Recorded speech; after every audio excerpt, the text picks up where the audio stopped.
Moving on, Syrians in the northern city of Raqqa rally against foreign-backed insurgents. They're demanding the release of hundreds of detained civilians. Protesters chanted slogans against the al-Qaeda-linked insurgent group, the Islamic State of Iraq and the Levant.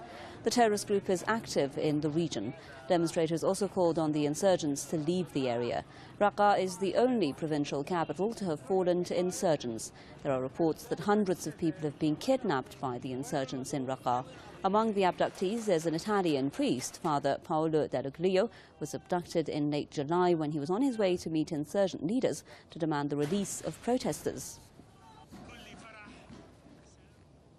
Mohammed Ali is our correspondent, with me now live from Damascus. Let's get the updates from him. So, Mohammed, these protests that we're hearing against the presence of insurgents in Syria, first of all, tell us what these insurgents are actually up to in Raqqa, and what are they planning to do with the increasing number of hostages that they're taking?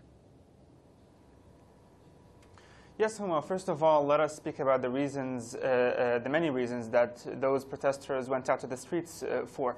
First of all, as you know, Raqqa is a city that is fully controlled by two groups, the so-called Al-Nusra Front, which is Al-Qaeda-linked group, and the other group, which is the Islamic State of Iraq and Al-Sham, which is also close to Al-Qaeda over there. Now, what we know is that, yes, there are many killings, there are many cases of kidnap over there by those militants.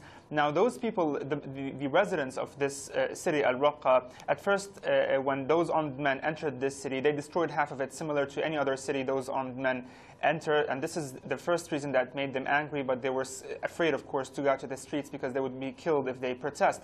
But now, after seeing their acts, more of their acts, as you know, because most of those who have been abducted and then killed or slaughtered by those foreign-backed militants have been slaughtered in main squares in Al-Raqqa. So those residents have witnessed those massacres in their own eyes. So now they do not want those armed men anymore in their city. And second, most of those who belong to Al-Nusra Front and the Islamic State of Iraq are non-Syrians, as you know. They come from many Arab and Western states, but they have been trained by Al-Qaeda, whether in Afghanistan or Pakistan, and they have been taught their ideology. They are here to implement a Takfiri extremist ideology that the people would not accept. And now the people are starting to express themselves, as we have been starting to see in the protests that are being, and the footage uploaded on the internet, and they do not want those armed men to be present there over there because of the kidnapping, because of the killing, and because those are non-Syrians that are simply occupying parts of Syria.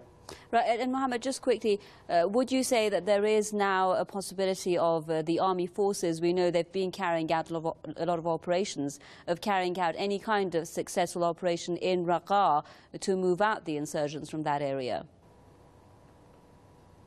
Yes, Huma, we know that the Syrian army is gaining more ground in various parts of the country, whether in Latakia suburbs, the northern ones, Damascus countryside, or Homs and Hama. However, regarding the places north of Syria, the cities north of Syria, there isn't a lot of operations by the army over there. However, what we know is that there are the Kurds, the Syrian Kurds, who have held up their weapons in order to fight against those armed men who have occupied their areas.